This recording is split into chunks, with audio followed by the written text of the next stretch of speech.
Hello, everybody, and welcome to Off the Rack. I'm Sal. I'm Tiffany. This is a comic book review show where we take the books from the past week, recap them, review them, tell you what we thought about them, and then give you recommendations for comics that are coming out this week that we think you should pick up. Happy Free Comic Book Day, Tiffany. Yes. It is now past. Happy Free Comic Book Day to those of you who did have an opportunity to partake. This past Saturday was the de facto Free Comic Book Day for the last 2 years, because last Free Comic Book Day obviously doesn't happen. For 10 years prior or more, I believe, Free Comic Book Day was the first Saturday in May. Mm-hmm. No longer. Who knows if it's here to stay? Who knows? Not us. And certainly not the comic book industry. They have no idea what's going on half the time. But there's a lot to talk about. So much to talk about. But before we do talk about the comics, I wanted to say that this show is sponsored by you. If you're watching the show right now, you can sponsor today's episode by using Super Chats, ask a question or comment. Or if you don't want to do that, you want to put yourself out there, no big deal. Another way to sponsor today's show, go to patreon.com/ComicPop and support us directly that way. Also, what was it? We watched What If? We did from Disney Plus. Yes. I've been on no fewer than 3 different shows where I talk about what I thought about What If.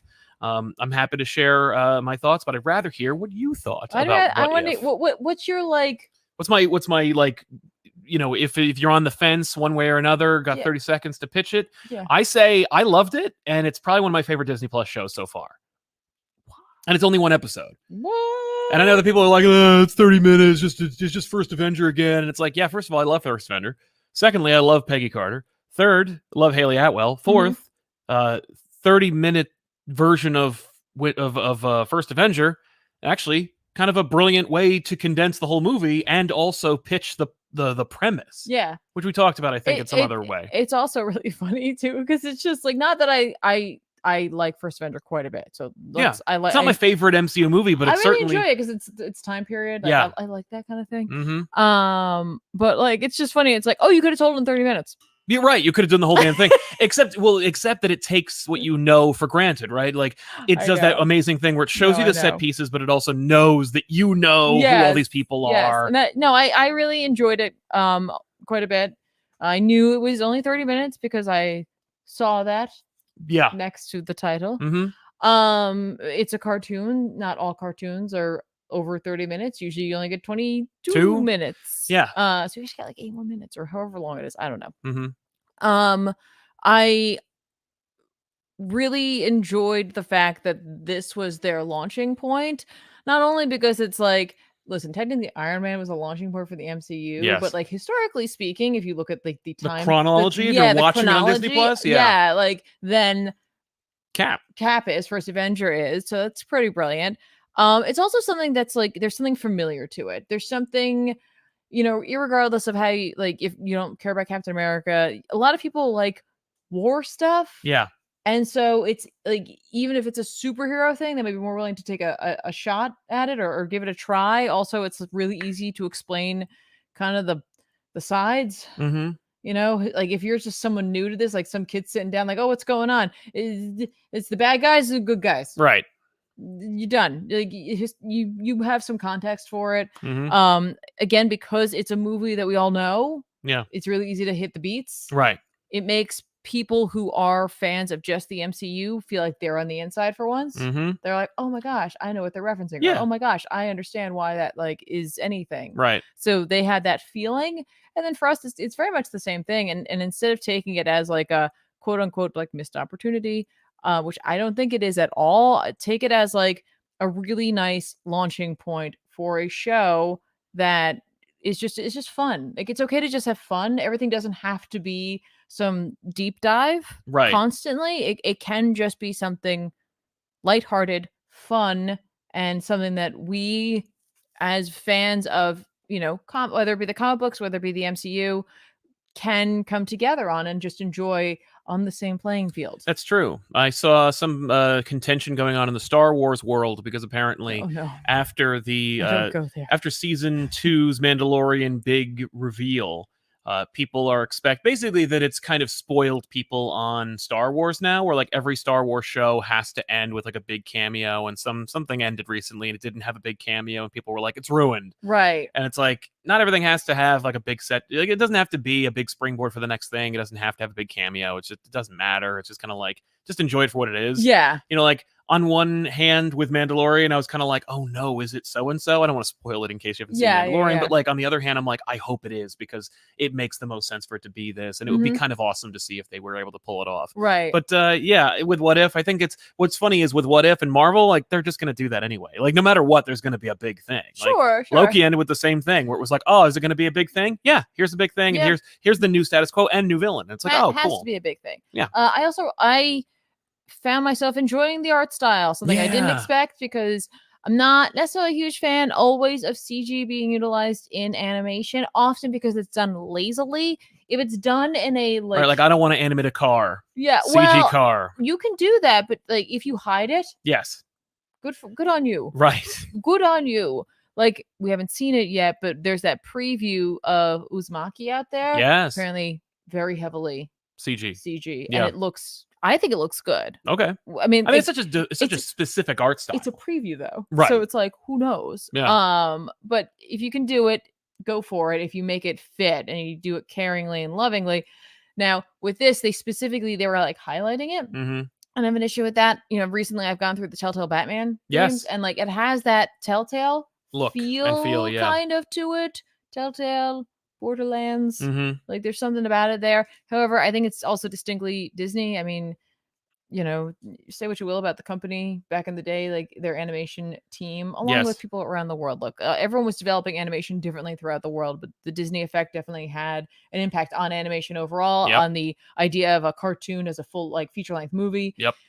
That I feel like that influence is definitely seen in this, in particular with how important like color theory seems to be to Disney as a whole. Sure. If you watch that behind the scenes Imagineering thing, you saw them developing new attractions in the park and just how important color is in terms of the experience of the guest being there. And I think that translates also into their animation products. And I feel like I saw that there.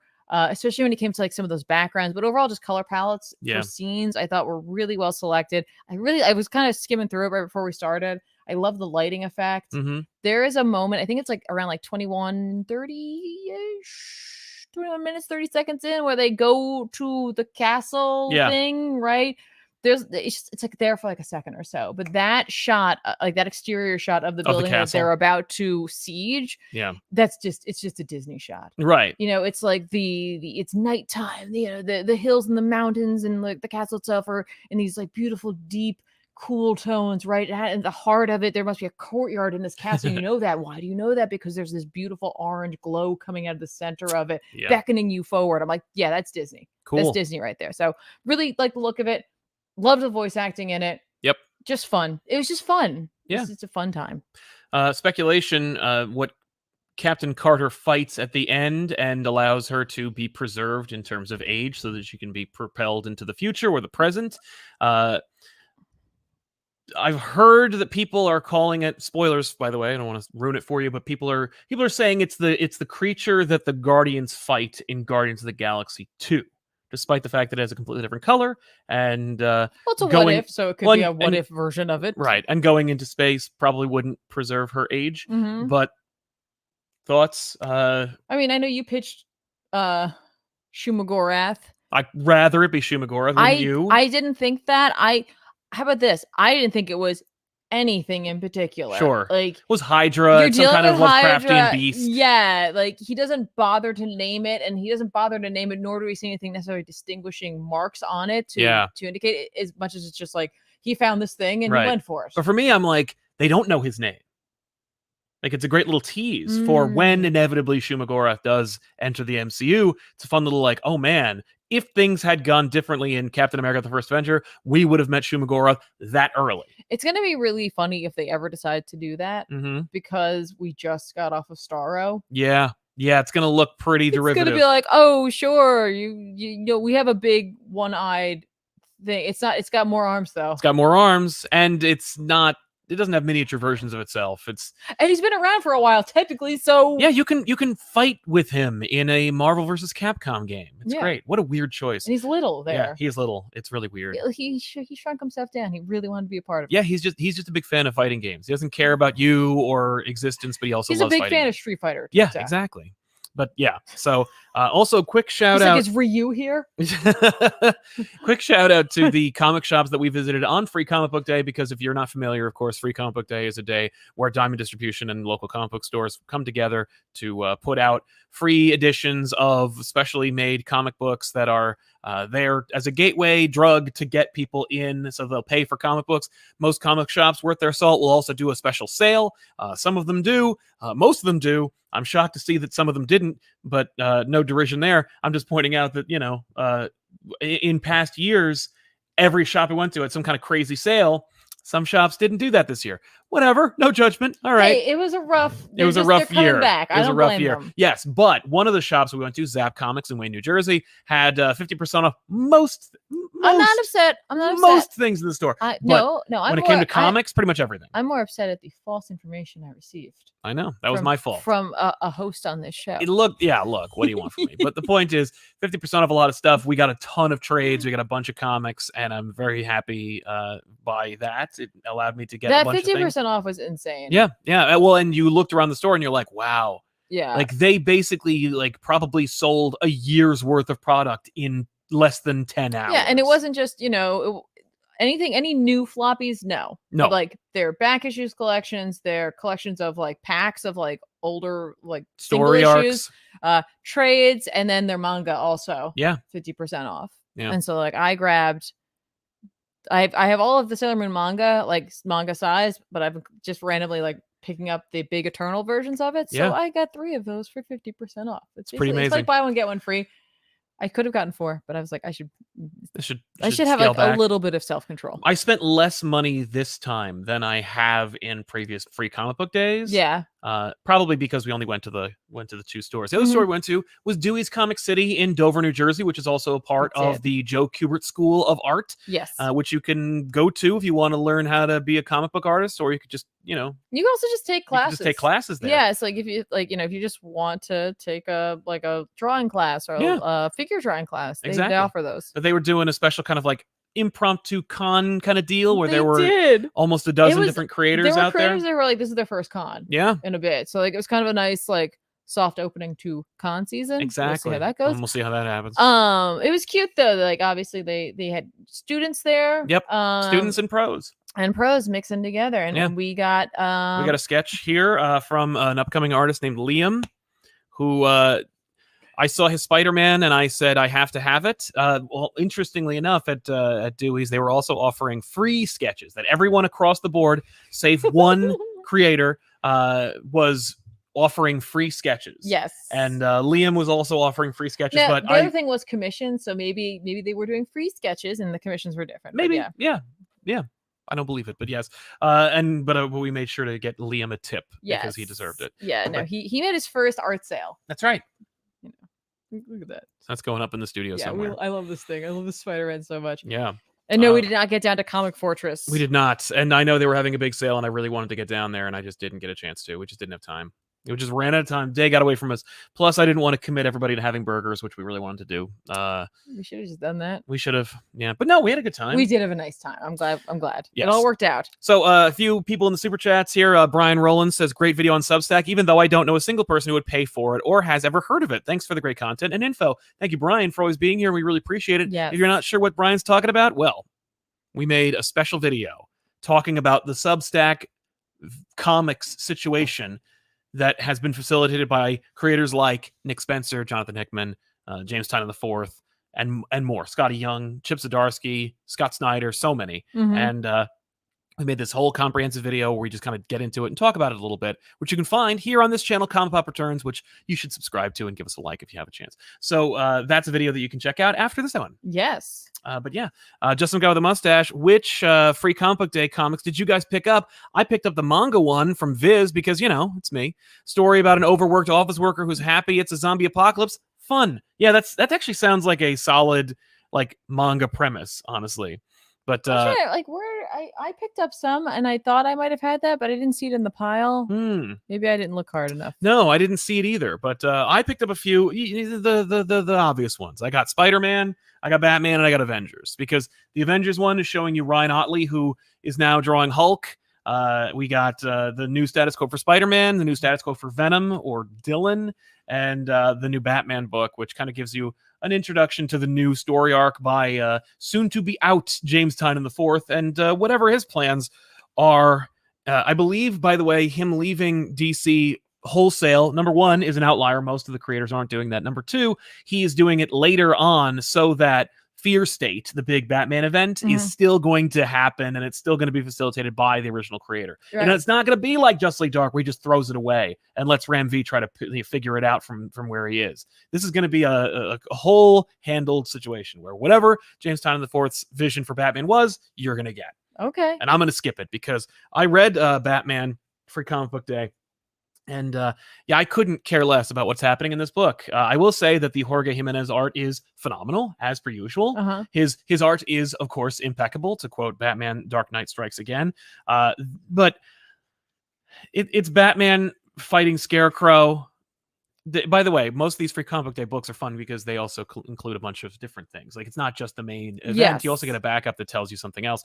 For example, you got John Ridley, who is still going forward with Jace Fox, a.k.a. the next Batman, or not, probably. His Zero issue came out this week. His Zero issue came out, yes. So this gives you more insight into what's going on. Also, you have a handy-dandy checklist for Fear State, which looks like it'll have no fewer than 10,000 issues to tie in with the upcoming Batman event. But Scarecrow's back from the dead, and he is wreaking havoc. Of course, he never died in the first place. We knew that. And he's pushing the whole Future State. He's wearing a Raiden thing. hat. Yeah. He looks like he's from Big Trouble in Little China. It's a lot of fun. But Peacekeeper 01, oh boy, remember him? Remember that? If what they decide to do is have Batman fight Scarecrow, and then Jim's got to suit up in the bunny suit. That'd be great, but no. Fight Peacekeeper 01. That'd be great. I'd be okay with that. Oh, also, I did pick up comics. I know. I don't know where they are. Oh no. Because it's like I got the 2 Star Wars ones. Yeah. I didn't get to read because who knows where they are. Yeah. They're somewhere. They're somewhere. They're somewhere. Yeah. Part of the problem with having a studio that's bigger than your house is someone takes my things and then puts them and then they just go someplace. It's like it's a fun little adventure each time. But wait, I'm not done. We're talking about this. No, you can go ahead. No, go ahead. Tell us more about Batman. Fine. This Batman book actually kind of like indicated a lot for me, and the reason why I wanted to mention it is because I think I'm just done with Batman. Forever? Haha. But new Batman. I think that I've just aged out of Batman. I think it's just I'm done. I'm just done. Because the new detective book came out, and I'll talk about that in a little bit, but I think I'm just out. And here's why I'm out. I didn't see that coming. I know. Well, you know what's funny? I should have seen it coming. Maybe what you need is, instead of an ongoing, maybe you're gonna need something else, like graphic novels. Yes. Well, here's the thing. What they don't seem to have anymore. Yeah. Is the Denny O'Neil Batman Bible. And I'm not saying they should use Denny O'Neil's Batman Bible. They should, but I'm saying that they should have some kind of Bible for Batman. And what is Denny O'Neil's Bible? Well, I'm going to share it with you right now. There's a quote from Denny O'Neil from 2015. He says, "When I became the Batman editor in the mid-'80s, I started to become concerned with continuity," which sounds like me. "Before that, I don't think Julie Schwartz cared about consistency. By 1989, I'd established the Batman Bible. We updated it into the 90s, but its purpose was to establish what can be done and what absolutely can't be done. Nowadays, I feel like if you say, well, you can't do that, you're kind of saying a dirty word. Like, no, the sky's the limit. Do anything. Anything can happen in comics," which is true. But on some level, I've always been talking about like restraint. Right. But he says, we updated it. Let's see. What absolutely can't be done. We can tell horror stories, mystery stories, anything about crime and the supernatural. Modern Batman does not do camp. He has to evolve, but stay true to the concept. He has to stay lonely. The kids, there shouldn't be many. Keep him the lone, obsessed crusader, and the stories will be better. We did a story called Son of the Demon. It told a story where he had a kid, a baby. It wasn't in continuity. These days, the kid came back and became the new Robin, and I hear Batman's got a few more running around. The continuity changed. I think they gave up on the Bible when Jason Todd came back to life. Oh well, Batman is something new. It proves I was just a temporary custodian." Which, when you read it, it sounds like sad. But in truth, I think Denny O'Neil is saying, like, I was married to this format, and the fact is, like, I was just a steward of the character, and my time is now over. Yes. And that's why I'm not saying like Batman's terrible, Batman sucks, you should change it. I'm saying that like my time for Batman is over. And the time for Batman fans now is Batman is swamped with characters. He's swamped with family. He is never alone. When you try to make him alone now, it doesn't really work. It doesn't jive. It doesn't make any sense. I mean, there are people who complain that like, why doesn't Superman help Batman? And yet Batman has like 19 different characters that can support him at any point. Right. So like, I don't mean to hijack it. I'm sorry. I'm going to sacrifice a couple of reviews just to talk about this because I just really wanted to get it off my chest where I'm just like, Batman isn't what I recognize anymore. Okay. He tries to be. The problem is the publisher just doesn't care. So they're like, we just want to make some money and just do whatever we want. So like, and the creators are stuck in the middle where they're just like, I want to tell Batman stories. And some of them are like older and remember all these stories and like these characters. And so like, you'll see like justice for Tim Drake or for Jason Todd or for Damian now. Like Damian's over 10 years old. Yeah. So, I mean, there are people who are still like, where the hell's Stephanie Brown? Like, where's Cassie? Like, I get it. And it's just like, for me, I'm just out. I just can't. Like, month to month, I can't read Batman anymore. And, like, when I'm looking back at, like, maybe I judged the Tom King run too harshly. Okay. And then I should probably just stop. Because the Snyder run I was enjoying, but clearly Scott had, like, a Bible in his own heart about what Batman was all about. Yeah. Like, Damian shows up in, like, 2 panels in the entire run of the Greg Capullo Snyder run. Which shows you what he wanted to do with Batman. And it's like, right on, man. And it's like, you know what? That's why I never at any point was like, this is the worst thing ever and I hate it. It was more like, what are you doing? Yeah. Also, he was stuck in between a rock and a hard place because like he had to do that 0 year thing. And he was told specifically, no more year 1. All the Frank Miller stuff is gone. Oh. So you got to make something new up, which I didn't know because, of course, why would they share that? Right. Anyway. Maybe you're just into Black Label Batman. I mean, yeah. And it's also given me an opportunity to go back and find some Batman books from like yesteryear that Batman or the DC lovingly recreated or printed that are just like dope one-off Batman stories. I can revisit Legends of the Dark Knight, see what I missed. Yeah. You know? There's also Reptile coming out. Reptile, yeah. But it's Reptilian? written by I don't remember. But it's written by Garth Ennis, and I'm kind of like worried because it's like, he thinks Batman's a big idiot. I know. Which I don't blame him. I mean, it's his interpretation. Right. Anyway, so yeah, this new thing, it's like Peacekeeper 1, Batman, blah, and I'm like, oh my god, nothing like whatever. No, but I get it. I just can't anymore. No, I know. It's like when you were playing Silent Hill 25 and you were like, this sucks. There's not that many. There's a lot. Rush? But I openly have admitted that for quite some time. No, that's true. That series isn't for me anymore. No. Like, it wasn't for me after 3. Right. So that's like Terminator. So I'm actually not a fan. No, like I'm not a real fan. I'm not a fan. If you look at the amount and the percentage I like of it, I'm not really a fan of the series. No, yeah. I'm a fan of 3 games. Exactly. And that's the end of it. Yeah. And maybe there's 1 or 2 that I'm like, there's something there. There's a German idea. There's always something there. Exactly. It's just, but like, I'm glad for others. Right. That they're getting this new experience that feels similar. Wait, are we still talking about new free comic book stuff?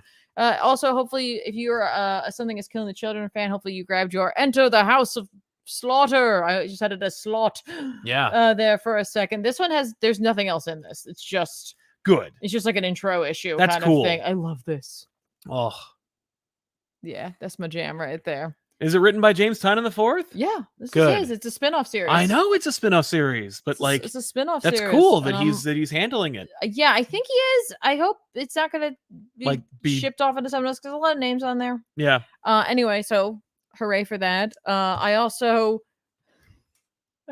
grabbed just because I've been a fan of his art for forever. I don't have the physical here; it's at home. I grabbed the Beast Boy Loves Raven. Yes, it's in the kitchen. Yeah. Because I really like Gabriel Piccolo's art. I followed him for a while on Instagram. He's a super nice guy. I got to meet him at New York Comic Con. We have a print of his over there. Yeah, we do, and I like it a lot. Maybe that's the size.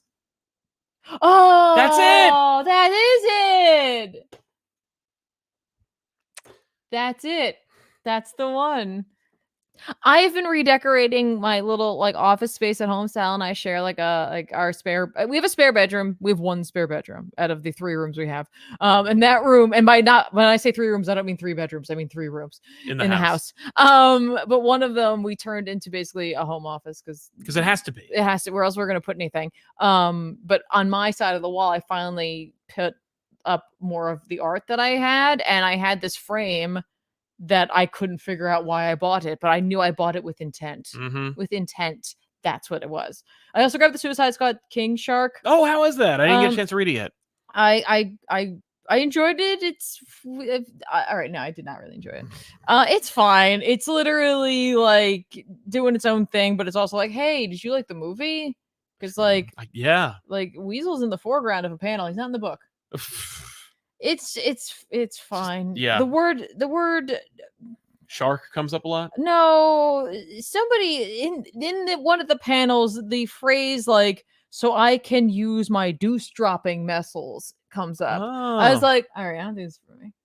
However, the second part of this book, for those who didn't get a chance or were not sure about that Suicide Squad Get the Joker Black Label book, there's a sample of it in the back of this. Oh, cool. So you can also check that out. You should read it, by the way. It's dope. Yeah, so if you have this King Shark issue, it's free, so you can actually read the intro of that book. Yeah, you could read up to a certain point. It goes for a while. Oh my god, yeah, that's cool. It stops there. Yeah, that's fine. That's a good breaking point. So that was there as well, and I grabbed some other things. That's true. That's true. I picked up Avengers. We'll talk about that in a second. I want to read this really quick. Raj Patel. Sure. So after reading Urban Legends, I'm certain Cesarski was meant for an ongoing at DC, but the man can pick and choose his own projects. So I'm certain he doesn't want to get fired down. Or tied down, I should say. Yeah, no, he doesn't. Chip's a free agent. He's been a free agent forever, and he loves it that way. And he doesn't need it. The fact is, he's a graphic designer. He's a writer. Like, he's a lover. He's a fighter. He's an Adonis. He can do all these things and more. He's an Adonis. He is. We've seen like most of him. We've seen 98% of his body, and on this show actually. But it's he doesn't need to be tied down by a. Oh, you didn't see him in the lobby, but he doesn't need to be tied down by an exclusivity contract, and he doesn't. He could have taken over Amazing Spider-Man, and he didn't. He could have taken over Peter Parker, the Spectacular Spider-Man, and he didn't. He just was like, "I'm out of story. I'm done." So no. And the last thing he needs is that kind of like magnifying glass from doing like Batman. Yeah. So that's why I'll never see him on that. Dan V900, Zdarsky made me like and care about Jason in Urban Legends. It's by far the best Jason story in over 10 years, but I would prefer that he was dead. As would I, but I also like his portrayal of Jason. He seems to get it. But if you haven't read crossover number 7, it'll give you a little insight into who Chip/Steve is as a person, and maybe you'll understand. I like it a lot. Adam Thenhaw says, love the new background. Is that a new haircut? Is that a new hat? Keep them lights on. Thank you very much, Adam. Old hat, new haircut, and if you haven't already watched any of my appearances on Absolute Comics, Absolutely Marvel and DC, Comic Book Club, or any other live shows, this is kind of the Elseworlds set, and so I have this TV. Nobody uses it. The fact is, we have this TV. We got it very cheap. I think a Black Friday sale. And I was using it as the video gaming TV for the gang at the studio, and the gang doesn't use it. So I'm like, you know what? I'm going to be like one of those YouTubers and put my own brand back here. And you know what? It kind of seems to be working, because every time I go on to someone else's show, I put the channel back there. Hey, that's what the channel looks like. You could subscribe to it. I also have to remember to do this every once in a while so that it doesn't go to sleep. I did turn off the screensaver, but it doesn't matter. Dan V's back. The 2 What If episodes I'm looking forward to most is Marvel Zombies and Ultron winning while getting the Infinity Stones. I like that first episode. Good to know. Yeah, can't wait. Marvel Zombies, of course, a lot of people's most excited one because, Marvel Zombies, how can they do it? We'll see. He also goes on to say the showrunner said the 3-episode concepts were thrown out were Loki wielding the hammer because the TV show, boo, Jane Foster's Thor because Love and Thunder, and then Captain Hydra. Okay. Well, I mean, thrown out for now, but there's another season, so we know there's another season, and they always need more ideas, so like anything could change. So who knows? Agreed. The other one I read, of course, was Avengers: Earth's Mightiest Heroes. By the way, like I'm reading this, and like I think about issue or page 2, I'm like, who is this? Jason Aaron again? Do I care? And it's like, yeah, it is. Not to disparage the art, by the way. Iban Coelho, I think, does the art on this one, and it's like.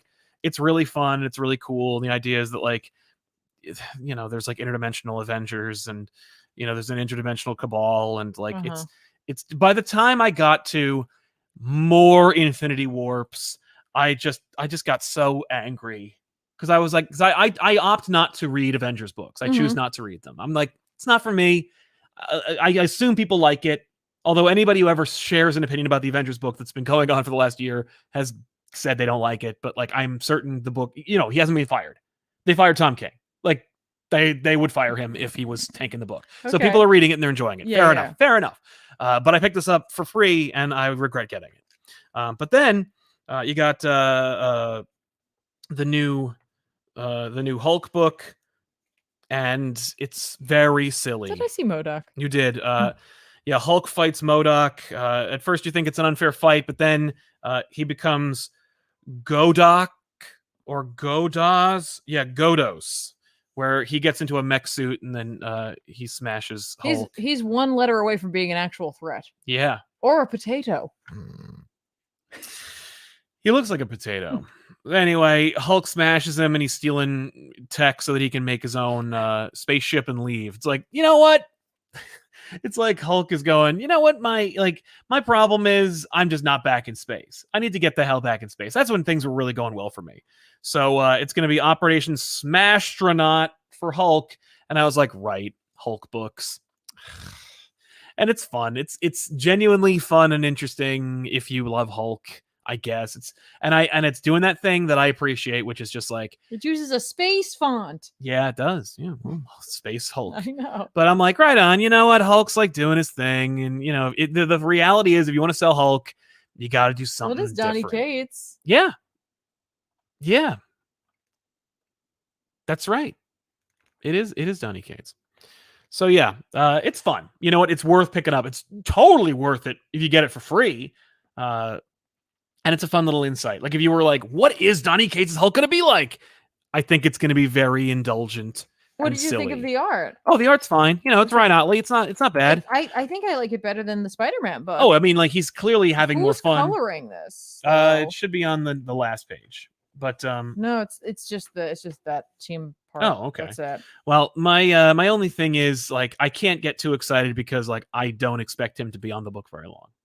That's true. I'm just saying, like, I'm just surprised, like, how much more I like this. But yeah, I can't tell. I don't remember. Well, he was so underutilized on Spider-Man. He was just drawing like regular people doing things and yelling, and it's like, just draw Spider-Man. He did get to draw the Tri-Sentinel, so I mean, like, I do appreciate that.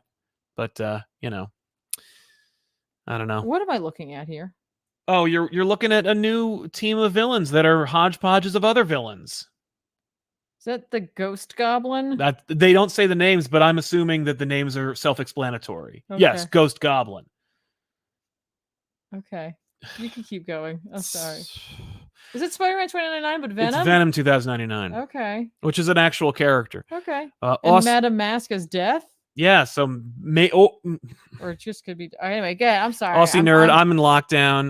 In lockdown, I've been reading comics to get through it, reading Strange Academy and Whatever Happened to the Cape Crusader. Thanks for the suggestions. No problem. No problem. Happy to give those suggestions. Those Strange are great Academy suggestions. is just a fun story. Exactly. Dan V is back to say Tynan said he was getting back to basics with his Batman run, where it would be smaller stories when he got the job, but that didn't happen. Not a fan. Yep, been saying that for over a year. Eddie Eckenberg. That's not something you should say. No, like if you can't, don't pigeonhole yourself. I remember Scott Snyder said on record like he was not going to do, like he wasn't excited about doing any Joker stories. And then what did he do? Endgame. I want to recommend Miru-Kuchan, a horror comedy manga about a girl that sees ghosts and tries her best to ignore them. Combines great horror art with laughs and some genuinely heartwarming moments. That sounds like a great premise. I love the idea. Tiffany will probably read it. Yeah, it's like it's a world where Atlantis never sank into the bottom of the ocean, so it became the primary culture. Both companies are doing amalgams. Multiversal. Yeah, multiverse. Gotta get that TV runoff. Right. Forgot. Anyway. Ollie Davis finally became a patron after 5 years of watching. Oh my gosh. Thanks for keeping me sane. Love you guys and what you do. Well, thank you, Ollie. Thank you so much. Thank you. I really appreciate it. And thanks for watching for 5 years. Seriously, that's really cool. I like hearing that. And I think we're almost caught up here. Eric Santi says, I was recently looking to buy a digital copy of Peter Milligan and Duncan Fegredo's Enigma from DC Vertigo, but apparently they removed it a few years ago. Why would they stop the sale of old books? Usually it's either a combination of laziness, pacificity, neglect, or rights. If they don't want to pay Peter Milligan, if they're on the outs with Fegredo, or if they just don't remember, that's usually what it is. It's not spite. Like JMD Mateus's Spectacular Spider-Man run with Buscema should be in a trade or an omnibus, and it isn't. And he's just begging people, just anybody, to talk about it. He goes on every Italian podcast there is to beg people to friggin' make it, and they're not doing it. And it's like, it's just money on the table. I don't understand, but clearly people work with him. It's not like DeMatteis is a toxic brand. It's just because they either they don't see the benefit, or they just don't notice. Well, really what it comes down to a lot is the fact that it's like often like it costs a lot to print things. Yes. But you could get it on Amazon right now. That's true. Yeah, for about $12.66. You can buy it now. So check it out on Amazon. Collects Enigma number 1 through 8. There you go. Infamous Jedi says, "Hey guys, love the show. Is that House of Slaughter book available digitally or only physical?" I think for right now it's only physical. I looked it up today. Yeah, to try and like take a look at it. Yeah, well, yeah, and I did not see it there, unfortunately. But your local, if you have a local comic book store, they may have it there, or I might check Boom's website.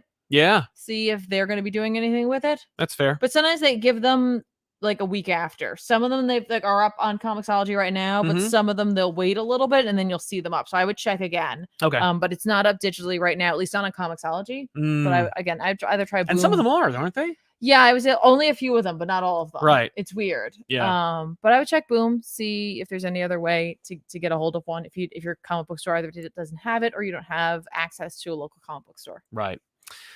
Really quick, I'm just going to mention that I read Justice League Last Ride number 4 from Chip Zdarsky and Mendoza or Shah. I don't know how to pronounce that letter. I'm sorry. Okay. This is a mini series where it shows the Justice League dealing with the aftermath of a big apocalyptic war that loses Jean Jones.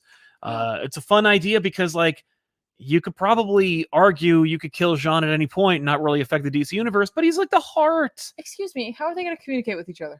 They'd use friggin' Bluetooth like everybody else does. How are they going to come up with plans so quickly? Right? But how are they going to make him feel bad for things? That's true. The last issue was like a little boring, but like it's meant to be read and it's clearly meant to be read in trade. And it's fun. It's, if you like the feel of Injustice, you're probably going to enjoy this. It's basically Zdarsky's Injustice, but like less angst and fewer sweeping liberties. You know what I mean? It's just you could do it in continuity and it wouldn't really affect much outside of the death of Jean, which is too bad.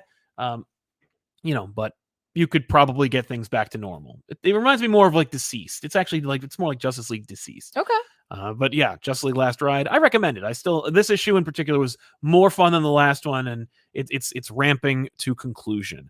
Big thanks to KT Golfer for your support. Thank you. Thank you, and hello. Really quick, I'm also just going to say I read Infinite Frontier number 4 of 6. More of the same. You get to actually go to President Superman's world. You get to see Thomas Wayne interact with him and learn a valuable lesson before maybe dying. I also want to make not print a retraction, but more like clarify. I thought this was going to be kind of like Identity Crisis, where it's like a crisis that's quiet and it's like more about what's happening to the people. But no, this is actually 52. This is just another 52. But what a 52! 52 is great. It changed the game. It made DC better. And it created beloved character, or at the very least, it introduced people to characters that they will have like tattooed on their ass. So like you got to give up props for 52, and I think Infinite Frontier will be a worthy successor. If you're not already reading it and you love DC and DC continuity, you'll probably enjoy Infinite Frontier. But it has by issue 4, I'm like, oh, it's 52, but in 6 issues. Okay, and that ain't bad because also 52 is like kind of a precursor. Right. So yeah, this is not bad. I'm enjoying it. And the last issue, I think we both were kind of like, and it's very DC heavy. Like it's really in the weeds. But this one in particular, it kind of really, it sells it. The cover obviously features President Superman and Thomas Wayne Batman, but this one really cements like, oh, like what the role they're playing, if any. Right. And more. So I dig it. Okay. I dig it. What do you got? I guess I could just talk about a couple of things, not in depth. necessarily. Like you read Wonder Woman. I read Wonder Woman. I'm done with Wonder Woman for right now. Okay. I'm just done with her for right now. I really enjoyed that first arc. The second arc really isn't doing it for me. You and she are done professionally. We are done professionally for right now. You know what it was? There was a moment in here in which I was like, right, I forgot that like she's not just going on this journey. She was originally. Yes. The first part of this arc where she's like in Valhalla, right? Yeah. She's just going on a journey, Right. right? No, now we have to stop Janice because otherwise she's gonna destroy everything. I'm like, okay, no more. No. I mean, her status quo was she was like a god tier character that's guarding the multiverse, but like this story was kind of like, Yeah, and so she's coming back to us, right? But she just left an event in which everything was going to be like destroyed, unmade, whatever. Yeah. We get like this little like micro breather, and now we're here. I can't. Yeah, tap it out. Can't anymore. So I'm tapping out of this for now. I still recommend that first arc as just a fun kind of story. Neat to see her playing in that world of mythology. Yeah, we're just jumping all over the Poor place. Wonder Woman. But like this was the point where I was like, I don't care anymore. Right. These creators, by the way, are great. It's not. You know what? It's not. They're not going to unmake the world. Right. And they're not gonna. Like, you know how I know that? Because they already did. Yeah. Because death metal already did that. So I'm just, just kind of done. I'm just kind of done with that. Yeah, that's Wonder Woman 777. And I don't care if you think that this is technically part of the first Wonder Woman arc. Yeah. That was clearly their story. Like the Valhalla story was the story, right? Yeah. Like that's the story you go like, oh, you could go read this where she goes to Valhalla. Yeah. And then she leaves there, regardless if they package that in the trade or not, which depending on how much money they'd like to make off of it, in terms of like how many issues they want to put in there. Because sometimes they want to put smaller ones together because they make more money off of you. Or sometimes they just throw ones in just because they're like, it'll work itself out. But those would be the two you'd be like, you don't have to read those. Right. Exactly. It's only been 2 since she left. So no, it's been 3. Yeah. Yeah. This is 8. Yeah, this is part 8. So I guess I should say the first. I don't care. Right. Wait, stop caring. Yep. So yeah, I'm just like, yeah. For some reason, that moment of like her explaining what she's doing, I was like, I'm out. Oh, I don't care. I've had that moment so many times. So unfortunately, I'm off of this for right now, but that doesn't mean I won't ever come back. Just for right now, I'm just going to take a breather. And it's not necessarily the quality; it's just the premise. It just comes down to the fact that sometimes, like, I just want these characters to have a chance to breathe. And maybe this is because I want that chance as well. Oh, yeah, of course. When everything's up here, it's kind of why, sometimes with like constant events coming out, if all the characters from one of the 2 companies are involved with it, it's like, give them a chance. Yeah. Like you have to give them a chance to tell a small story. Right. Even if that small story has like deep meaning to it or whatever, give them a chance to not have to like, oh, if I don't do this, the world will end. Right. Yeah, I don't know. Yeah. Anyway, I also finished up Children of the Atom. Yes. That book kind of seemed to be fizzling. Is this the finale of this series? I believe yes, because it says like the end. Whether or not it comes back or not, I don't know. Probably not. Probably not. Or not, or it could. I don't know. Listen, this book wraps it up. It goes kind of quickly because it's like they're trying to get a lot in. Because they only have 6 issues, and they're like, oh shit. Yeah, and we come to the end. Lessons are learned. Revelations are made. All that stuff happens. For me, the biggest problem, of course, was like the seemingly awkward timing of this book. That it's like, and you mean the awkwardness of like, where does it fit? Yeah, and normally that shouldn't be a problem. And I don't know if like that's a result of intentional timing on their part, because it's either really meta, or it's really not. Yeah. Or it's really just been mishandled. Right. It's one of those two. Mishandled in that, like, if it got pushed back, then the fact is, it's like, it just never could sync up, because this issue brings us back to the Hellfire Gala. Ah, no. Like, we literally go to the Hellfire Gala in this issue, and I was like, damn it. Or it's so meta, because this group are a group of people or a group of kids pretending to be mutants who like are on like the outskirts of things and trying to be heroic and all that stuff. And they want so badly to be a part of like Krakoa and like Newdom, but they're on the outside of it always. Right. They're always like one step behind. Okay. And I'm like, if it's that's kind of genius. It won't read like that in a week. I don't know probably if not. that's what it is, honestly. Kind of cool. But like this series, if you're reading it month to month, just felt forgotten. Like them. Like they feel, so that is kind of meta. Yes, I don't know. But so if you were reading this, hopefully you read number 6 to kind of wrap this story up, put a little bow on it. Yes. I also read X-Force this week. Yes, you did, and we were talking privately. X-Force is and one you of those were books I was like, you were like, I think I'm out. I think I'm out. Nah, I'm not out. I'm in. Yeah, I you said you kind of liked guess. X-Force, so Yeah, got you. this is written by Ben Percy with art by Robert Gill. Ben Percy bringing up a character here that he kind of created or wrote for a couple of years ago, Manslaughter, which is not to be confused with the other Marvel character named Manslaughter. Okay, good. I don't want to get confused with the two Manslaughters. We have two different characters Men of named Slaughter. Manslaughter. This one is a take on Man thing though. Yeah, naturally. Yeah. Ooh. It's like Super Soldier kind of thing. They're trying to, and they give it to him. And they're using the man thing, like, and he becomes Manslaughter. Sure. It's a terrible name. Yeah. This just furthers the plot of how plant-based technology can be hacked. It was fun. Oh yeah, well that was X-Force. That's what their whole thing is. Yes, yeah, it's fun and it's ridiculous, and there's plant zombies in this, much like we kind of saw Plants vs. Zombies. Yeah. That was kind of dope. Yeah, Wolverine has like a fun moment.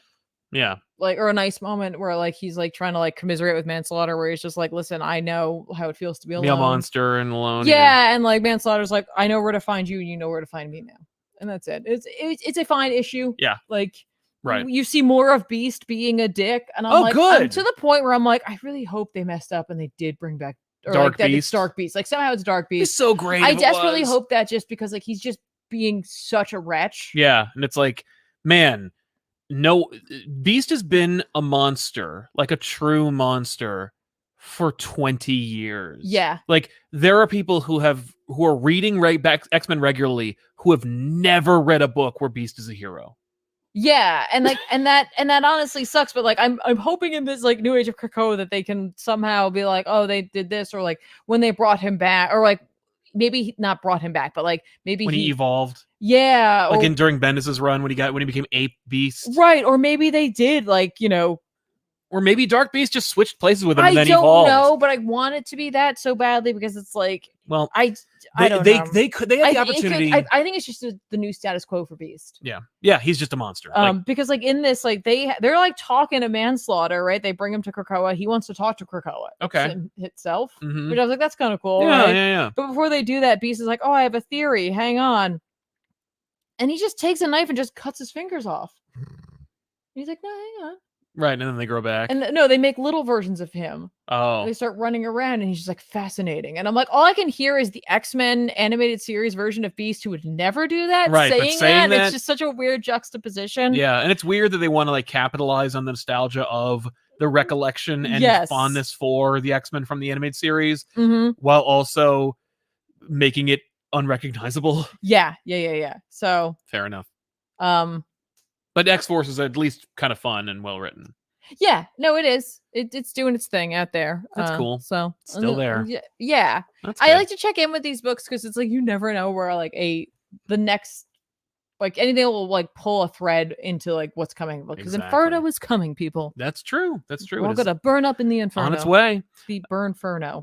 Dan V900 back to say, I read Infinite Frontier on your recommendation. I liked 4. I'm looking forward to Justice Incarnate series. Thomas Wayne is more likable. He is. Yeah, Josh is trying to like salvage Thomas Wayne after what he was doing during the King run. Which, by the way, no complaints about what they were doing with King. What King was doing with him in that run. It's just like, at that point, I was so done with everything that was happening. It was like, oh, and Thomas Wayne too. Like, yeah, I'm good. Shock Vox says, when did Beast start as a monster? He seemed all right in Whedon's Astonishing. I think I haven't read it in 10 years. Yeah, no, they've been playing with Beast being a douche forever. But I love that, like, when they introduced Dark Beast after Age of Apocalypse, or during Age of Apocalypse and then after, because he stayed, that there is an evil version, and it's like, now it's like, what? Like, it'd be great to introduce Dark Beast and go like, oh my god, oh my stars and garters, look at you. But he's like, wait, am I regular Beast? Right, are are we flipping? Am I gonna be the jerk now? Because I look like cool Beast, so maybe I'll just dye my hair blue, and I'll just be Beast. I need to be more blue. Yeah. So yeah, it was basically after Astonishing, like pretty much like around the time when Beast joined the Illuminati and went back in time and just grabbed the X-Men without their permission. That was around the time when they just were like, oh, we're gonna lean full in on Beast being a monster. So yeah, there's that. I read Tech number 1041, obviously, as I said. When you said what you like that abbreviation for it, I was Yeah. like, what? I know. It's a weird abbreviation, but I'm just going by what they what the popular culture demands. Yeah. So stop me if you've heard this before. Batman is like accused of murdering this prominent millionaire or billionaire in Gotham, and he looks like Kraven the Hunter, and he really wants to like get Bruce Wayne because he doesn't want to listen to reason, and he tries to kill Bruce. It's the same issue 20 times. Like, I mean, I've been enjoying this premise, and Dan Mora draws it, and like, it's just so repetitive. This is the issue where I was like, I'm done. Like, I can't anymore. Like, this story is a great idea. Yeah. It's such a great premise. Mhm. It's fun. It's a new status quo. Batman's alone. He's really alone, kind of, Mhm. even though there's still a Bat family. But like, he's more urban. He's in the city. He's in a brownstone. He's hooking up with, not hooking up with like physically, but he's working with Huntress more. Because he's like on the outs. It's like kind of like no man's land. Oh, she's like, "Are you slumming it?" Right, you're slumming it with Huntress. Like, I love that idea, and like that'd be kind of fun. Like, this is a fun exploration, but it's just like, I don't know. They just need a Bat break. There's just too much Batman. Unfortunately, in November, it looks like every book that DC's publishing is Batman. But I don't know. Well, then now maybe it's a good time to explore some other DC characters that you don't think that you care about, and like just give them a shot. Yeah. So it's decompression to the nth degree. So but. Well, and it's decompression, and it's like it's the same shit over and over and over and over and over, like again and again and again. Like, like enough of this guy who looks like Kraven the Hunter that you think is cool, but he's not. And then they had the audacity to call it part 1, and I'm like, part 1? Well, maybe it is part 1. Yeah, but you finished part whatever. Like, it's not over yet. Like, it's just part 1 because that's part 1 of the next trade. And it's just like, but the trade's not going to be done. Like, you read that trade, you'd be like, what the hell's happening? So. Is it well written? Yes. Is the art good? Yeah. Does Batman, his brownstone's destroyed. He needs to go to like a secret bunker to like get his like an old amount of like some old suits so he can be Batman, because they attacked his cave too, his like secret satellite cave. So he wears the suit that Dan Moore clearly wanted to draw in the last issue again, but now in continuity. Okay. And like Penguin says like, no, you're back in blue. And I'm like, shut up. It's not enough that he is in blue. You got to have a character say it. Give me a break. It's just like, whatever. It's fine. I think you need a break from Batman. Yeah, clearly. But yeah, so it's just like, yeah, but it really highlighted the fact that this ain't my Batman anymore. Joey R. Amorim says, hey guys, hope you're doing well. That is all. You too, man. Thank you very much, Joey. Crimson and Echidna says, this week feels like we are getting punished, Sal. It's the start of his supervillain origin all over. Or it's the start of his supervillain origin story. This is it. Yeah. Here it comes. Exactly. But yeah.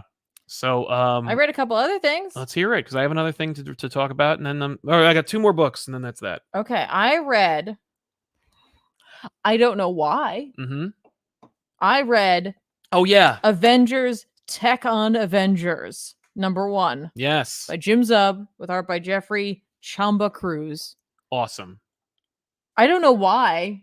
I was like, yeah, all right. Right. Why not? So this book is presumably some sort of like Elseworldian yeah, it's not in continuity. Marvel story in which a team that looks a lot like the Avengers from the movie, but with like Wolverine, but with more popular characters in the comics. Well, no, it's like Hulk and Cap and Scarlet Witch and Black Widow, and Ant-Man and the Wasp and T'Challa, and all them. They run at Thanos, and Thanos too. Thanos is there, and he's got the Infinity Gauntlet, and he's ready to do his thing, and Hulk tries to pull his gauntlet. They get the gauntlet off and they destroy everything. Like, they destroy them all. Right? Okay. And then they have like a big press conference. Mm-hmm. And then Okay, so what you need to understand is that this is a very distinct style of book, and like that was part of the reason why I wanted to read it, because I was like, okay, I have to know how they're going to do this, right? Because this is a partnership with Bandai Namco. Okay. All right, that's what you. First of all, you probably should have started with that one. This is a partnership between Marvel and Bandai Namco. I made up my own company there. Yeah. In order to create a Sentai inspired Avengers series. Okay. So that's what this is. So we have to set up like that's the world we live in, right? They're doing this dope press conference and everything. It's funny though too because of how much like the characters don't look like their movie counterparts whatsoever. Like Peter Parker's there, MJ's there, like at this press conference, right? Yeah. And that's when Red Skull shows up, looking like a combination of Goldar from the Power Rangers and like the devil from Legend. Yup. And what he's done is collected like the essence of the Infinity Stones. And he's like, that's enough for me to wield some dope power, basically. And he does. And in order to make this work, everybody, because it's like, why would they even bother to put on suits? Why would they put on suits? He's like, Thanos wanted to like wipe out half of whatever, right? Oh my god. I'm gonna take away everybody's powers. Okay. So he like House of M's them. Oh. No more powers. Right. Except for mine. Okay. Except for my own. And so he takes away all of their powers. So like Steve Rogers becomes like Steve Rogers before he had the super soldier serum. Oh no. And Wolverine's in agony. Because the adamantium's killing him. Right, because he's also like gotta be 10,000 pounds or whatever. They didn't even mention that. But T'Challa still has a suit and so does Iron Man. Yeah, so they're like, haha. Well, T'Challa gets like them extracted, that kind of thing. And inevitably they're like, all right, we gotta go after him. And they're like, Steve, you can't go. You're like 20 pounds soaking wet, man. You can't go. And he's like, I'm going. I'll wear a suit. I'm good. They don't have any suits. They just go to fight. Oh, okay. And that's when Iron Man shows up and gives everybody dope suits. Right. And then they pose. Sweet. For the big fight. It's silly and it's ridiculous, but listen, if this is your kind of thing and you like Marvel as well, maybe this is for you. It's Jim Zub writing it. Right. So it'll be fun. Yeah. Yeah. It's so silly. Yes. It's so silly, but I don't know. Maybe it's your thing. I don't know. Yeah. I had fun with it. I will say the art's interesting because it's like sometimes really super fun, and then other times like a Rob Liefeldian lack of nose on Captain America. Yeah. Right. Weird. But okay. This was so under my radar. Yeah. Didn't even know it was happening, and then all of a sudden here it was. Right. All of a sudden you read it. So all of a sudden I read it. So I did that. My one other thing that I read. Yeah. Was I read The Silver Coin #5. I just wanted to bring this up. This was the last of Silver Coin. Oh no. For this arc. Oh. Because there's another arc coming. This is written and drawn by Mike Walsh, who kind of coalesced all these ideas with all these like creators. Awesome. And he is charged with telling the story of where the coin came from and how it all came about. Okay. It is a really spectacular looking book for me. It's very stylized. It's pretty brutal in its like depiction of like violence and gore, even though again very illustrative looking. But I really had a good time with it in the way that I could, where there are things like that happening. Sure. But yeah, there's also a promise of more with a whole new team of creators coming. So be on the lookout for that. And in theory, these could almost be read as standalone. So if there's like a writer you like, you could, in theory, just pick up one of them. They had Chip Zdarsky and Kelly Thompson, and Ed Brisson and Jeff Lemire on the previous issues. So if there's any of those that like really strike your fancy and you want something a little more on the horror supernatural side, maybe grab one of those. Next time around, they're going to have Vida Ayala, Joshua Williamson, Ram V, and Matt Rosenberg. Cool. So that'll be for the next arc. But I really enjoyed this one. I just wanted to point it out. Nice. I of course read Daredevil 33, Chip Zdarsky, Marco Cicchetto. Marco Cicchetto. He's back. Yay! Look, guess who's back? He's great, and it's awesome. You know, it's just more great stuff. Yeah, I just like it. We get the new status quo for Bullseye, which is not what I was expecting. In a good way or a bad way? You know, it's in that way where he's earned my my benefit of the doubt. It's clones. It's Bullseye clones. So, you know, there's that. Also, Daredevil has Daredevil can't help himself. Every time he's in a place that he takes over the prison. And then Cole North returns, his former adversary, and then Booster, detective who beat the hell out of him in the first arc, is back, and Daredevil is he's on a mountain of stuff on a fire in his throne, surrounded by rioting prisoners. It's just awesome. Plus, there's of course the intrigue of the new Kingpin and what Wilson Fisk's secret son is going to do about it and stuff like that. So there's everything you like about Daredevil is in this. Okay. It's just everything you've been enjoying, everything that's been referenced or paying off in this, it's here and it's dope. That's cool. Definitely read Daredevil. It's awesome. Equally awesome was I read this. The conclusion to Spider-Man Spider's Shadow from Chip Zdarsky and Pascal Ferry, and the debut of the multi-part What If line that has now ended at the same time that the What If show has launched. Hopefully they don't waste any time getting this trade out. But, what would happen if Peter Parker kept the symbiote when he first got it in the 80s?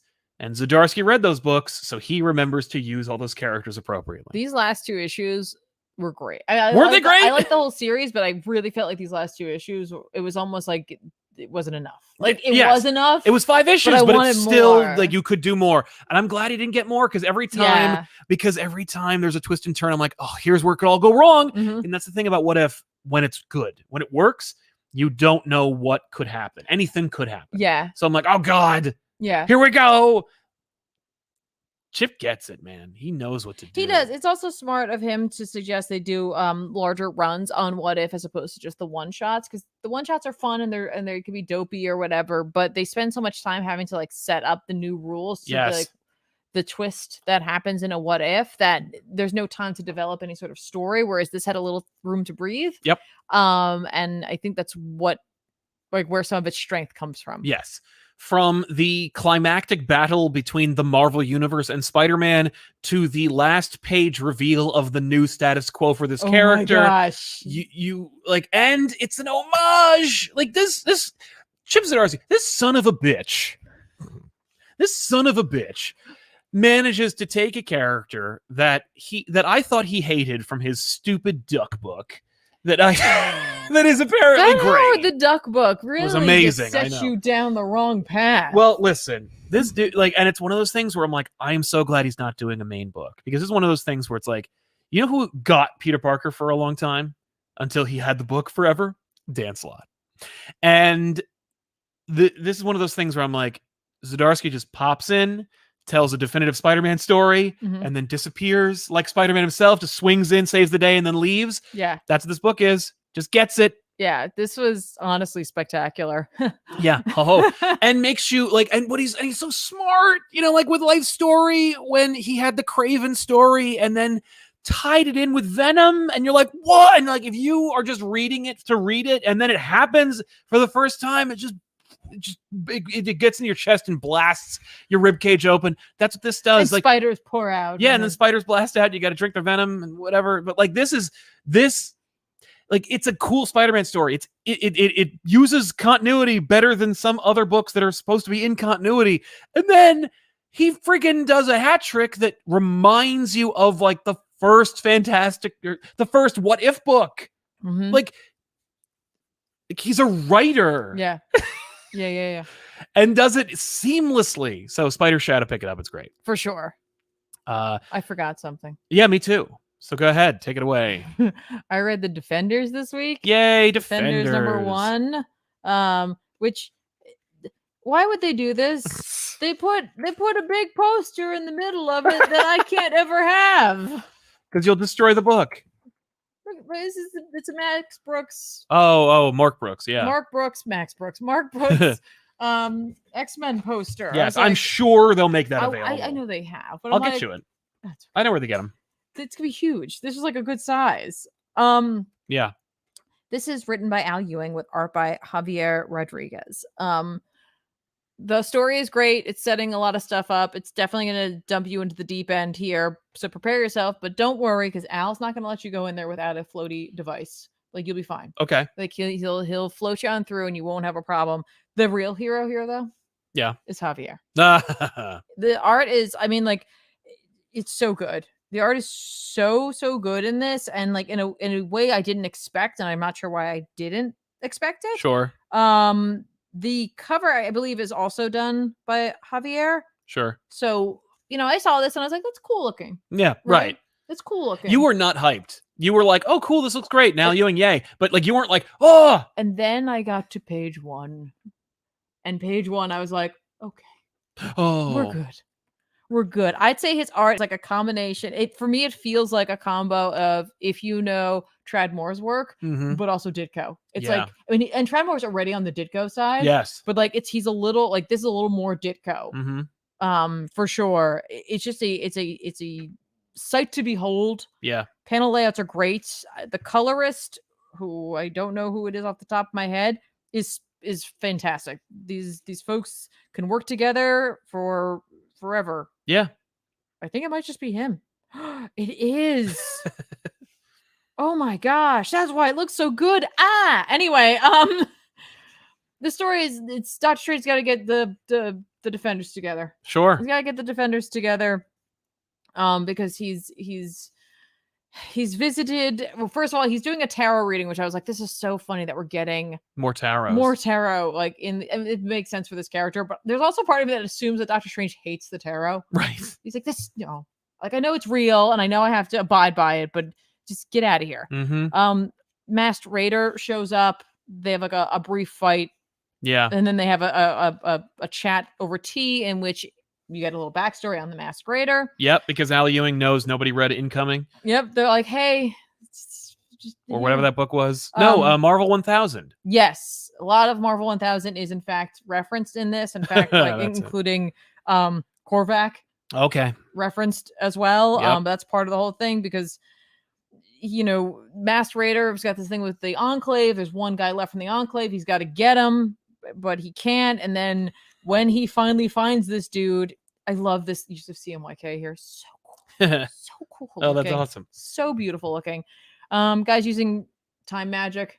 The problem with time magic, according to this book, which I really liked, people can go back in time using devices and it's fine, but like time magic can really mess everything up. Like it can really affect everything. Like you could totally screw over the timeline by using magic. Okay. And I was like, okay.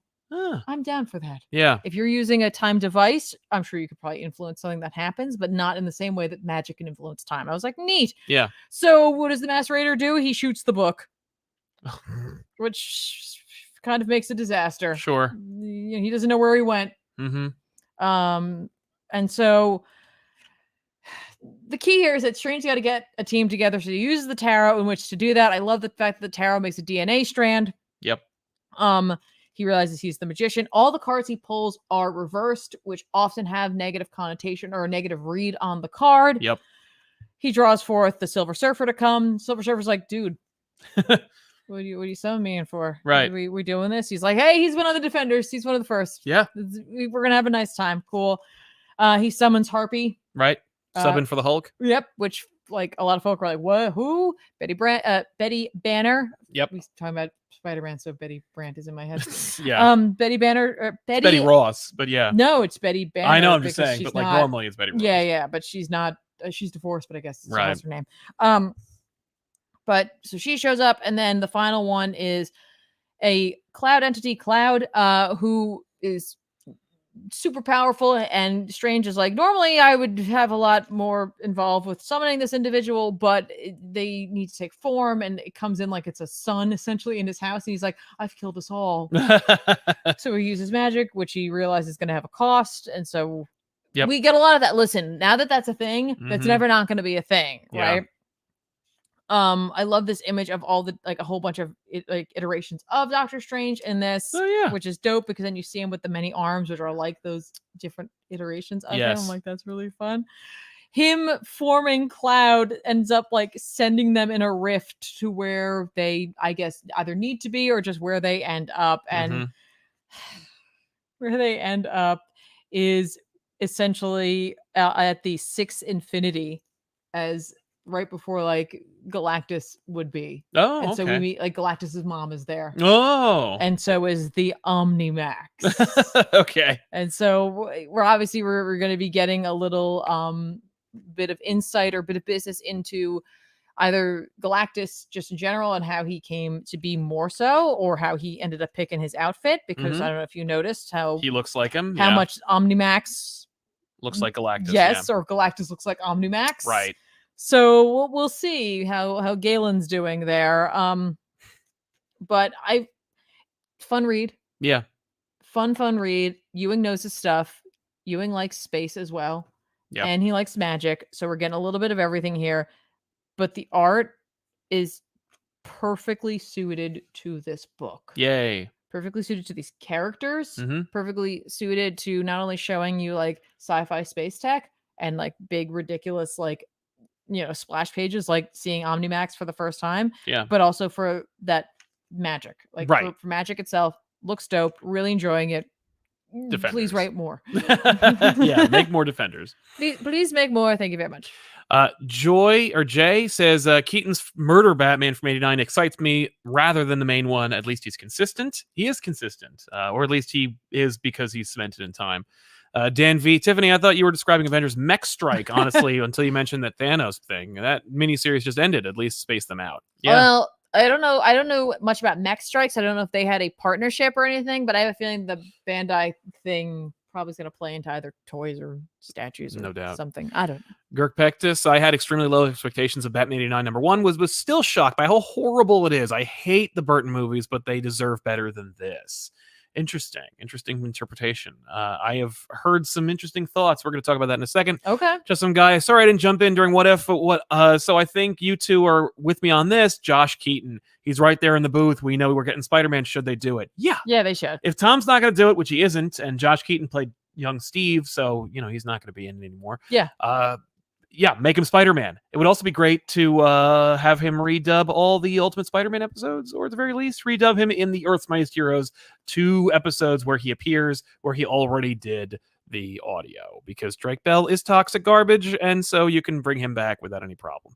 Kali Frederick. Not that. No, bring back Josh. Yeah. Like X-Force, even a Beast is still an utter ass. Yeah, no, I still enjoyed it. It's like, I don't know why I can't get over that. It's been because it's just it's been like it's been a that long for time. so long, but like I'm just like, because it's not who he is, and it's frustrating that people keep pushing. But you know what though? This is an example though of characters being allowed to grow and change, even if it's not for the best for them. Yeah, I think again, if they end up bringing him back, it could be done in a really interesting character building way. Yeah. And so like I don't even think I'm like upset about what's going on. It always takes me by surprise. I'm like, why? Yeah, why is he always so crappy? Girk Pectus, thank you for making a Substack a lot less confusing. Well, no problem. Thank you for checking it out. If you haven't already, watch the episode where we talk about Substack for a while. It's right there. It's the most recent video, and it's doing pretty okay. So I'm happy to say most of you enjoying it. MB Yellow Paladin says, "How do you feel the amount of Bat books we're getting? I found it too much. I'm Bat tired. I wish DC cared about other characters." Yeah, me too. I'm sick of it. But like, here's the thing: I don't need to buy them. Like, I was reading Detective normally, so like, yeah, it's that's true. the thing is I'm not reading a lot of Batman books. No, but I think it is overkill. But the fact is, if you think about it, if you ask anybody, not anybody, but like people who want to be in the industry, like, you got a pitch for Batman? Of course, yeah, and everyone does. Yeah. Cole Gerlach says, longtime watcher, first time super chatter, been watching for at least 5 or 6 years now, and finally have a means to help out. Well, thank you very much, Cole. Appreciate it, man. For watching all those years. Damn very right. much appreciate that. Exactly. I did read Batman '89, #1. I read a little bit of it. Yeah, from Sam Hamm, which is a voice that you think is her name that you think is hilarious. Sam Hamm. And Yeah. So this was this, I read when I was reading it, it was like I didn't really find it terribly jarring. I've been anticipating this for a long time. I've been really enjoying the designs. We're finally going to get some like justice for Harvey Dent from this movie. Like Billy D. Williams wouldn't have been in it if he wasn't also going to be Two-Face, and then he got paid out of his contract because they didn't want to cast Billy D. Williams. Can we trust him? Harvey Dent. The only issue is like everything. Well, it's funny. I thought this was a cute homage page, the Halloween one. Yes. Because it's a whole bunch of Tim Burton Like properties. references and properties. There's like Lydia from Beetlejuice, and they had some of the there's a Mars Attacks character. Yeah, Mars Attacks, and also Nightmare Before Christmas all over the place. Yeah. I remember it was like, "This is Halloween." I'm like, "No, it's a song from the movie." So. Yeah. But yeah, so Joe Quinones has a lot of work to do in this because there's a lot of like, you got to approximate these actors. Michael Keaton, of course, being represented, and Billy D. Williams. Those are the two big actors you got to like consistently portray, which I think he does to pretty full effect. Keaton looks a little silly, but for the most part, he looks like Billy D. looks like Harvey Dent looks like Billy D. Williams. I just, it's funny how much Gordon to me looks. They're just trying to, like they made the movie Alfred grow a mustache. Yeah. And movie Gordon, movie Gordon is an ineffectual moron. Like he's a doofus. And so if you need to care about him, you got to give him some level of agency, which they have to do in this book. So I appreciate the change to the character. I also love that like they reference him, they reference the idea, they reference like, the actual connection to the character, but he just looks like the animated series, but heavier. He doesn't look anything like the movie version of Gordon, but that's fine. You know what? I don't like movie Gordon. I prefer animated series Gordon anyway. So giving him some agency and making him not silly or weird or stupid is fine with me. Ultimately, I just don't care. Like I'm not hooked, You were excited about this. I was very excited, and I like the idea, and it just, the problem is it just kind of like it feels all over the place and yet nowhere and abrupt. Like it just stops. The issue just kind of just hits the brakes because I think Sam Hamm isn't used to writing comic books, and so the script just needs to stop now. Like this is the part in the script where it would keep going, but it's a comic book, so it needs to just stop. And so it does. And it stops on like a not comfortable closure point or even cliffhanger. Even art wise, like it just, the panels it just looks like there should be another page and there isn't. Right. And that's fine. Like this book is not taking anything away from anybody. No. So I'm actually kind of interested to see where this is going, but like, it feels dated. It feels a little antiquated. I don't know if it is like a faithful adaptation of what would have happened. Okay. If they had continued the Burton movies. Right. But ultimately I feel like the covers are the strongest part. Like when Quinones has a chance to just go for it, like put all of his energy into one single image. Yes. It's awesome. It's everything it's the promise of everything you want. But consistently it's just kind of it's not wowing me. Okay. I'm reading it. I'm gonna check out the second issue and see how it really feels. But like, and there's some fun homages and holdovers. Like there's a Joker gang and they're holdovers from the last guy. Because Joker was dead, and there's a skeleton guy who absolutely like there's a circus group, and it's like the circus team was working with Penguin, but like they should have worked for the Joker. So now there's like more. Yeah, there's a lot of like little like touches that reference like the movies, and it's like. I like the idea of saying, what if they never made the Schumacher movies? Like, yeah, me too. I wonder that too. But like, is a comic book the best place for that? I mean, there's no other place for it. It's always hard to take like anytime that they try to do adaptations of movies or even games, like it doesn't always fit because it's a different viewing experience. Like those Alien scripts that are made into comic books. You dropped off of the original screenplay comic book adaptation. I did. And I read all of Alien 3, and it's just dreadful.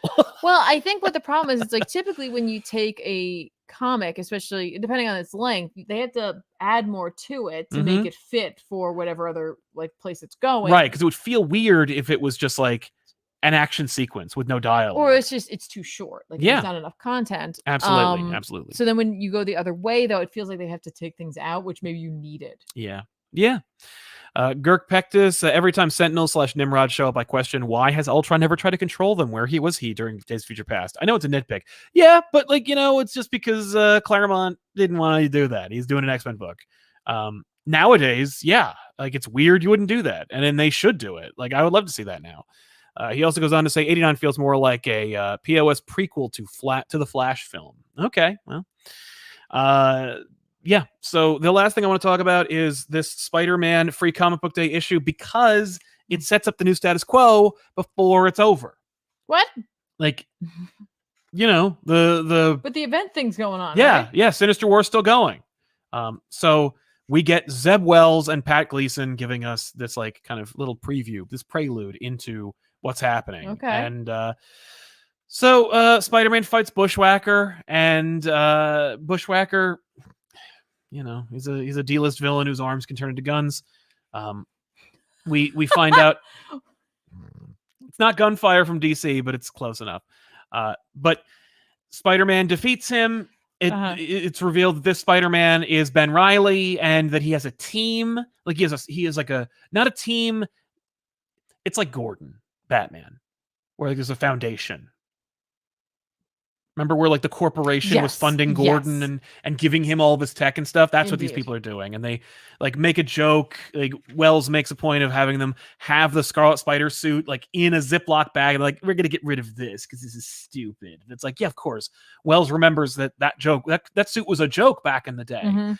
Arguably, they wouldn't even go to that suit because they'd use the Sensational suit because that was A, better, and B, what his Spider-Man suit was when he was Spider-Man, and C, this is the suit he's wearing is just a version of that Sensational suit, but he doesn't even remember that. But anyway, we see that this is the new status quo for this Spider-Man book, is that Ben Reilly is Spider-Man. He's got a team that's well-funded, that's helping him out, and as far as everyone's concerned, he's the real Spider-Man. Though there's been some speculation Peter Parker's going to die at the end of this big arc.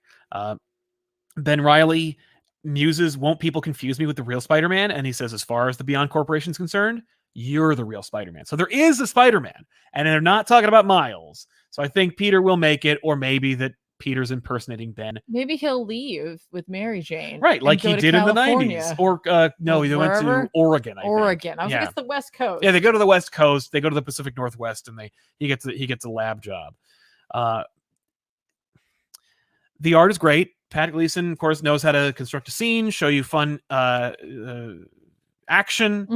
Mm-hmm. The dialogue is not great. Not great to a glaring degree. I was really surprised to see Zeb Wells wrote this. I'm going to argue that it's a new book, because I feel like the first issue of Hellions wasn't necessarily as spectacular as the more recent ones. Right. So it could just be he's writing Hellions. I know, and it's great. It is a snappy, sarcastic, smart book. Yeah, this is and fun. This was really not great, and it was not a good foot. It was not a good foot forward to show you the new status quo for this book. I guess. I mean, I didn't get a chance to read it, so I don't know. No, I'm just telling you that's how I felt. I was like, wow, the dialogue is really clunky and sparse. I don't know. It was just not very good. They also did a Venom story where, Eddie's out in space being the King in Black, but he's also being a space knight. That's fine. Whatever. And Dylan's being Venom, and there's a big new scary space monster that's even more scary and big than Null and stuff. Okay. Whatever. That's fine. Big space monsters. And then there was this Kingpin story. It starts out with Jess and Luke. Oh. Yeah. And it feels like a Marvel Max book. I don't even know what the hell it is, honestly.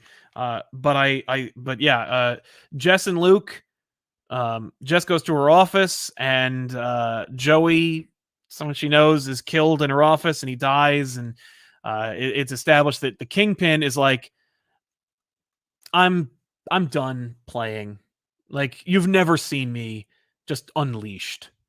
Kingpin unleashed. He just wind. Yeah. He refers to himself as a caged animal, but whatever. You better watch out for Craven. Yeah, but it's written by Zdarsky. Ah, there you go. And it seamlessly fits in with the Daredevil run. I'm excited to see like what I'm even looking at. I also love seeing these characters who, like, sometimes I think like, man, I miss the New Avengers. I miss the Bendis era of Marvel, where like, we really focus on these street level characters who are relatable and human and stuff. And I miss them. And I'm wondering like, is that antiquated? Is that like an old thing? Like, because the Avengers are so unrelatable and so uninteresting, and the Marvel universe itself is kind of like this decompressed ongoing thing that I'm just like, what? But then I see this and I'm like, no, they're still relevant and cool. Like, right? just give them a shot and they'll be fine. Well, I assume when his arm became a gun, it was like metallic or no, it's fleshy. Yeah, I see that now. Yeah, it's horrific. I wish I hadn't seen it. I know. But I mean, it's fun. It's his powers. It's fun. But everything else is pretty cool. But that Zdarsky page or that Zdarsky backup with Kingpin was solid. I don't even know if it like belongs anywhere. I think it's maybe it's just like I had these pages that were going to be in a Daredevil book. I'm going to shove them in here. I don't know. The Venom book, I'm not really a big Venom fan, so like go for it. Put him on the moon. I don't care. Venom's Venom. Right. Go for it. And then the Spider-Man book, I was like, okay, well, this is the new status quo. Ben Reilly, Spider-Man. There's a lot of unanswered questions.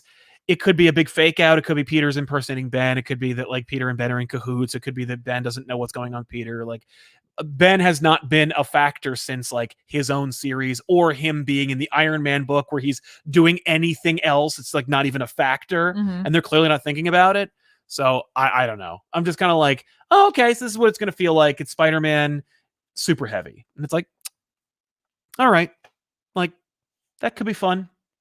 It could be fun. Maybe. Yeah. Or maybe it's not that. Right. I don't know. I do love that webbing of the Kingpin behind them. Oh my God. Great job, Gleason, man. DC really screwed up losing him. Look at that. Look at that silhouette there. Yeah. Yeah, it's awesome. What was it? Kali Frederick says, I think Spider-Man will join the F4 in Fantastic Four Life Story number 4. Cool. I stopped reading that book. Owen Road, I'm way behind, but the castle in What If gave me crazy Mignola Hellboy vibes. Yes. Yeah. And Stephen Coronado, who belongs in a museum, says, I got into Marvel through Bendis run, and I really miss the focus on street level heroes too. I miss when Luke Cage ran the Avengers. Me too. It's hard to find a street level hero anymore. Yeah. I mean, on either side. Yeah. Yeah. Although I'm not saying they don't exist. No. I just feel like or even just their stories. Because like fewer and far between. Yeah. That's what I mean, is their stories. Like taking place on those like smaller scales. So let's jump into some books that are coming out this week that we think you should check out. My goodness, we're already here. We are. I know. It's been only an hour and a half. Nightwing number 83. Of course, you got to check it out. It's it's a great series. The cover's fun. The only thing that I nitpick, I'm not a really big fan of dialogue on covers anymore. Okay, you're past that. So like, I think let the art speak for itself. We've got it. Batman Catwoman number 6 is coming out. It feels like forever. I hear Clayman is leaving the book, which is like devastating to this book. He's leaving? Yeah. Oh my. That's just devastating. My. Sinister War number 3 is coming out. We'll see how that goes. I'm honestly like, I kind of dug the first issue. I don't know how I felt about the second one. It's, maybe it's like Star Trek movies where it's like the odds or evens. I don't remember. But yeah, obviously Trial of Magneto launches on Wednesday. We're going to have to check that out. Oh, you took that. You didn't click it. Oh, sorry. And so that's going to be a thing that we're going to read. Well, I guess I'll just unclick that now. And I guess I got to recommend Blue and Gold number 2 because like you said, those street level characters, let's give them a chance. Plus, I believe Tom King has a backup in Superman Red and Blue number 6. At the very least, you're going to get a beautiful Doc Shaner cover, and I think Doc Shaner draws that story. So, Superman Red and Blue, one of those like quiet books that costs a lot, but like you get a bunch of stories, and some of your favorite creators are working on it. Also, Static season 1 number 3 comes out, which you should also check out because it's a good book, and Static's great. And if you haven't already, you should read the old run because it's better. But it's different. It's very different. It's different. Don't say better. It's different. I like it more, but I still appreciate what they're doing with this new book. Mhm. It's good. It's not. It doesn't diminish it in any way, and it's a different. It's very different. I don't know if I should keep scrolling. Are you I think I'm good. okay? I didn't finish scrolling. It's fine. Marauders number 23 is going to be coming out, so I'm definitely going to grab that and see what's going on with this team and who it's going to be focusing on now, because Marauders has been like it was Kitty's book. It was Kitty's book, and then Emma was in it a lot. Yeah. But we'll see. We'll see where this is going. I see Banshee. Cool. Is being brought in, so I'm like, yeah, of course. Classic costume too. Yeah. Way of X number 5 is coming out, written by Cy Spurrier. The other one was written by Jerry Duggan, Marauders. Yes. Just so you know, yeah, this is dealing with Onslaught. Yay! This is the final issue of Way of X. Before they change it. So don't forget that. After Way of X, if you're digging this storyline, you want to see more Onslaught, which I don't. And why is that? Because of that stupid arcade machine over there. Mm-hmm. I couldn't beat Onslaught. Anyway, X-Men, the Onslaught Revelation number 1 will be coming out next time around. So that's where you'll be able to follow this story. I'm going to say X-Corp's coming out. Yes, it is. This is not my favorite. No. I don't know how much longer I'm going to be on this particular book. I don't know. We'll see. That's fair. Just not a huge fan. I might check in on Guardians of the Galaxy just because Doom is in it and they're doing the Last Annihilation. I just kind of want to see maybe if this is like this is a Last Annihilation tie-in though, so I don't know. Yeah. I might just have to go grab Last Annihilation. I don't know. We'll see about that. Also, there's a Kang book coming out. Yeah, Did you see that Kang, in the list? Because Kang is a character. Because Kang. They were working on that. They were getting that ready, but they also knew. They were. So just if you're looking for Kang, more Kang? There's a Kang book coming out. Yep. And also Supergirl, Woman of Tomorrow, number 3 is coming out. I can't wait. Yeah, it's going to be great. I can't wait. Those are some words I'd like to read. This is true. These are the words I would like to read. Yes, because that was what brought that quote out, was this series. What was it? Shock Vox or Vax? Vox. Yeah. One of my favorite New Avengers moments is where Luke Cage takes the Avengers to just stand in a corner of the ghetto and be a deterrent for thugs. I like that moment too. It was fun. One of my favorite moments in New Avengers is when Luke Cage gets in the elevator. Mm-hmm. Because he was ejected from the battle. Yep, and then has to ride the elevator back up to fight. He has to ride the elevator back up, and he's in the elevator. He's just singing along with the music in the elevator, and he bursts out of the elevator back into the fray. Yeah, it's great. I wanted to see that so badly. Dan V, if Tom King's to be believed, Liam Sharp is doing 7, 8, 9, then Clayman for the last 3 issues. Those delays are going bi-monthly. Did not help, man. Yeah, no kidding. And that is that, ladies and gentlemen. We want to thank you so much for hanging out with us and indulging us. We want to especially thank our super chatters for sponsoring this episode. We also have one more thing. Thank you for. There's a letters page coming up at some point, everybody. So be on the lookout. But we got this. This came in the mail. I want to say thank you so much if you're watching. This is Green Lantern number 1 by Jeff Thorne. We also have Black Panther number 1, also by Jeff Thorne, and this fun drawing of Jon Stewart, who is dope, and letter from Jeff. Yeah, thank you. Yeah, he made a little inside like off the rack joke on the cover, which I really enjoyed. Sal doesn't care about Green Lantern. Tiffany likes magic. It's true. This is all true. This is so cool. I was like, what? Thank you. Yeah, so much, giving us a chance to jump in on this series. Totally. This is where you could go. What do you mean? Because you're out of. On your bat break. Right. I'm taking a leave of bat. Bane has come in and broken the bat for you. That's right. There's a billion books that are out that people should be reading. But thank you all so much for hanging out with us. We really, really appreciate it. And of course, if you want more, there is more. If you haven't already checked it out, you should check out my chat with Ben and Ethan, where we talk about Substack, yes, what its implications are, And, whether it's a viable alternative to the future, you can check it out here on Comic Pop Returns. But don't forget to subscribe to youtube.com/ComicPop for all of your back issues needs. We just did a ridiculous episode. Big thanks to all the Linkara fans who spammed the comments. I really appreciate it. And we'll see you guys next time with an all-new episode of Off the Rack. And stay tuned for more if you go on. There's so much more. Go to twitch.tv/ComicPop. Watch Tiffany play video game streams. And,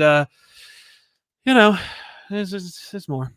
But for now, we'll let you get back to it. Yes. So, thanks a lot for watching. We'll see you next time. I'm Sal. I'm Tiffany. So long, everybody. Bye.